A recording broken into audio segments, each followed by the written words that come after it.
America reveres Justin as the greatest of all time. Justin had this uncanny ability to play any game and win every game. Everybody was trying to beat him. Completely dominant. Justin Wong! Oh my God!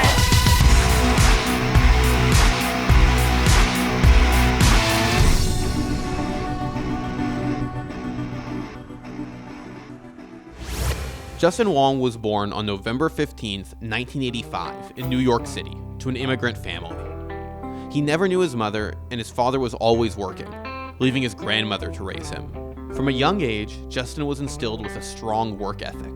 His grandmother always told him to get a good job so he could take care of himself in the future.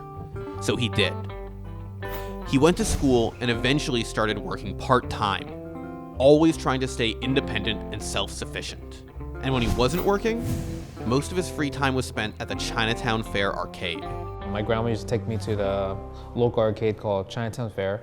And, she took me there, gave me $2 to play Street Fighter until I lose. Chinatown Fair would eventually become known as the Mecca of the East Coast fighting game scene. But back then, it was just a place where the strongest players in New York hung out. And Justin saw the arcade as a chance to make friends. So he started grinding fighting games to earn the respect of his peers. When you're in school, you want to be like the cool kid or or they say like the alpha. So I wanted to just be good with them because then they'll spend more time with me because I was very lonely when I was a kid. So I was like, damn, this is my way to break through and make friends. In no time, Justin had earned a reputation among the arcade's best players. I actually made friends at the Chinatown Fair with all the players that went to tournaments before I even knew what tournaments were. Like Arturo Sanchez, Eddie Lee, Josh Wickfall, all those guys were playing Mario vs. Capcom competitively. Justin lost almost every game he played against the pros, but they wanted to help him out. He was young, not even 15 at the time, and Justin always strived to be the best.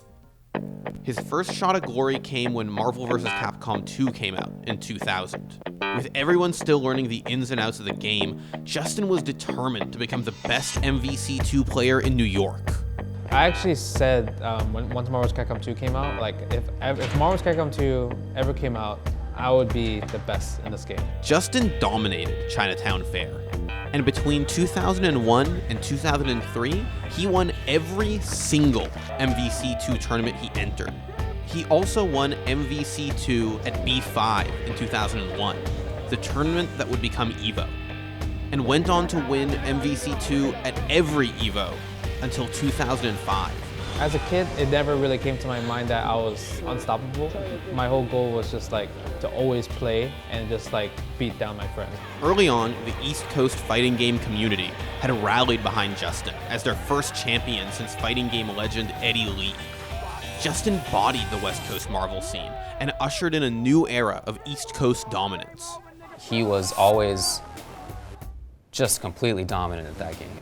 And he did it by picking really strong characters, and he did the same thing in other games. Third Strike, CVS2, whatever he played the really strong characters.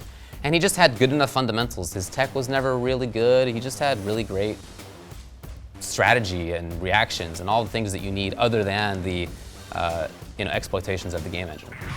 Justin played a slow-paced defensive style that was seen as boring. Not only that, he had this miraculous ability to turn around the most dire matches and come out with a win. We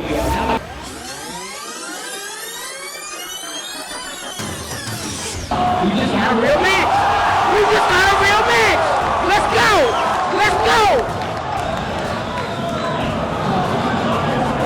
This is like SC mode right now, one-on-one. Mind games. Launch? Oh, yes. Oh! Oh! Come on, Trey.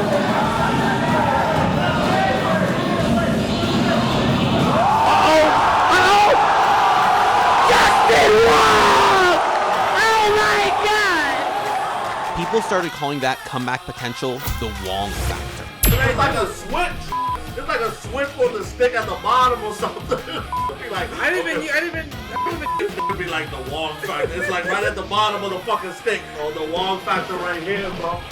But as effective as Justin's turtle style of play was, it drew the ire of the community,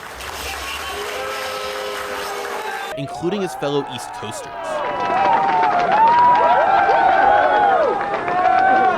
He was the enemy. He was the bad guy, right? He was the guy that you wanted to see lose at MVC2 because he kept winning. Justin kept playing Marvel 2, but he began playing other games and tournaments as well.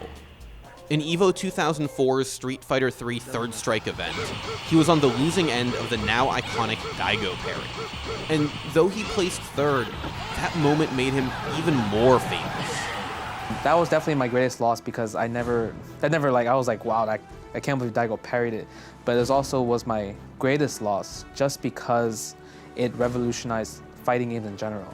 Because when that happened, everyone started playing fighting games more seriously again. Justin placed second in 3S at EVO 2005 and 2008, all while placing top 8 in both Marvel 2 and Capcom vs. SNK 2.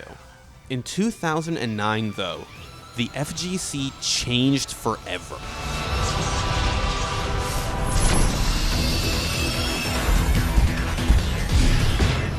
The worldwide release of Street Fighter IV breathed new life into the scene and gave Justin Wong yet another chance to dominate. When he first found out about GameStop's National Street Fighter IV Championship, Justin was working a dead-end job at Dave & Buster's in early 2009. Justin went on to win the US Championship, then beat Japan and Korea's champions, before facing off against Daigo Umehara.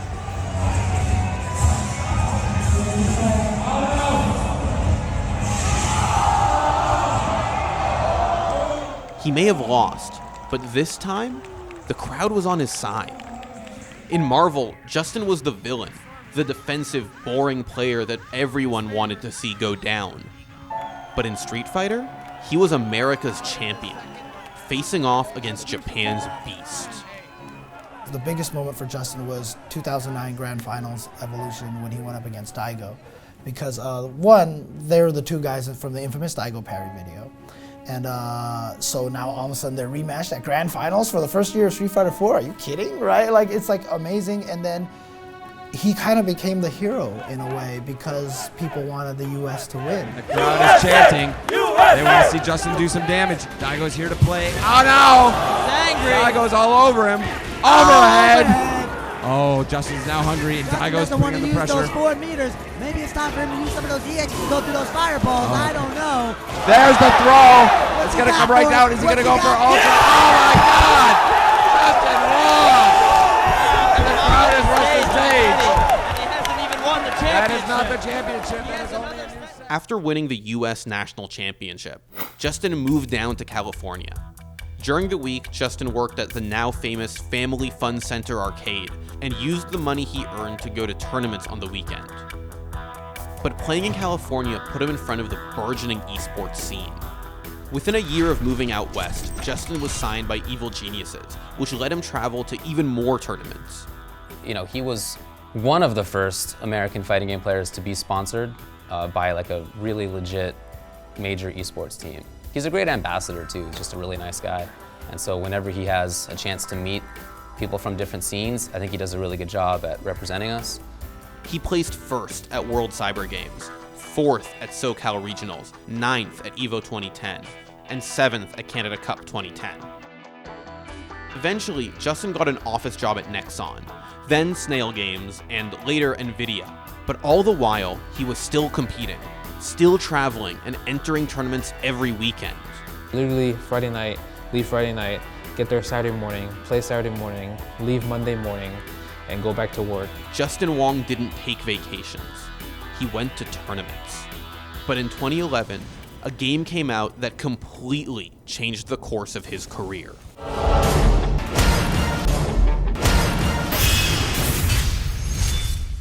Justin was good at Street Fighter, but he was a Marvel legend. And Marvel vs. Capcom 3 gave him a shot at redemption. That was ridiculous. Oh man, Justin Wong. He immediately went for an in-your-face, aggressive team to distance himself from the team that made him a villain in MVC2. The first Wednesday night fights, like the Tuesday game comes out, Wednesday night fights, I pick Wolverine Storm Improvement. You know, a lot of people told him to move away from Wolverine Storm Akuma, but he didn't want to. He wanted to win his way, and he's a good enough player that he did that. In 2011, Justin's Street Fighter 4 results slipped. He got it, Justin Wong. Over Justin Wong, and he puts But his Marvel results were incredible. That's the pressure that you feel when you fight Justin Wong. I don't know feel like what you're doing is not enough. You have to do something crazy. He didn't place below top 8 in any MVC3 tournament that he entered between the game's launch and March 2014. In that time, though, Justin developed something of an EVO curse.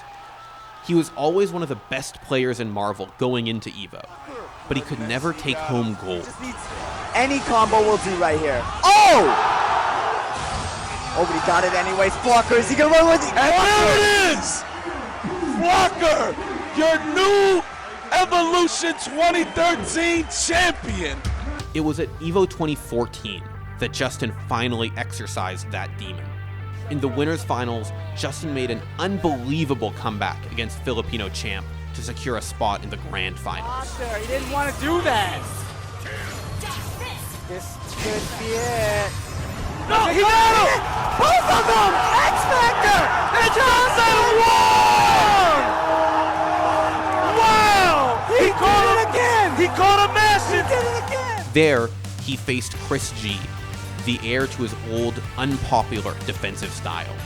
This time, Chris was the heel, as everyone wanted to see him and his lame playstyle go down. Fortunate day for Justin. He went for the legs again! X Factor! Oh my God, are we crowning a new champion here? I think this might be it, guys. As the king returns, as the Marvel God has returned to his throne. I'm not even gonna knock it yet. I'm not even gonna. Oh my God! Justin takes it! He takes it! He's back! Done it! Unbelievable! He's back! He's back!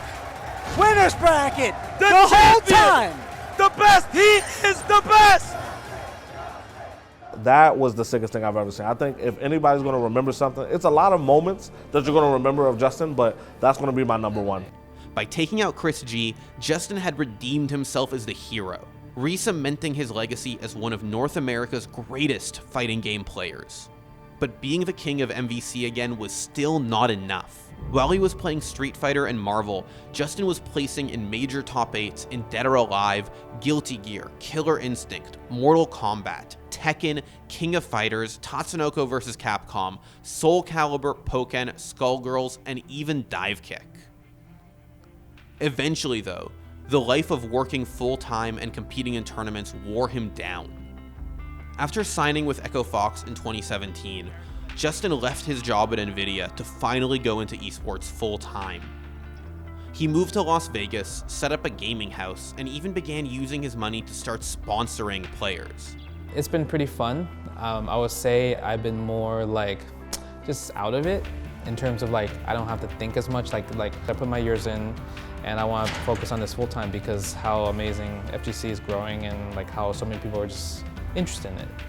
Justin hasn't stopped, but he has slowed down. He finally broke his Street Fighter Capcom Cup curse in 2017 and didn't go 0-2, but he still only placed 17th. Justin! Wake up buttons! Justin Wong with all the right reads on Wake Up. Hi Tiny was scared of the DP that he got hit with so many times. What a result for Justin Wong. He's expressed interest in playing every fighting game that comes out though, from Super Smash Bros. To Dragon Ball FighterZ. A lot of the games out there, there's scenes like if Justin doesn't play it, like people don't think it's like, you know, important. Justin Wong is living the esports version of the American dream. He started from nothing and worked day in and day out to eke out a living. Dominating the FGC was what he did in his spare time. He's the most decorated player in EVO history, with 24 EVO top 8 medals across 10 different games, including 9 first-place trophies. Justin Wong isn't just dominant at Marvel or good at Capcom fighters, he's fluent in fighting games. Justin Wong is perhaps, and may go down just as the greatest fighting game player from the US, like ever. He could retire today, and he doesn't have to do anything for the rest of his life. That says a lot about the guy. Oh my God! Justin Wong takes it! He takes it! He's done it! Unbelievable! Justin Wong once again at the top of the mountain.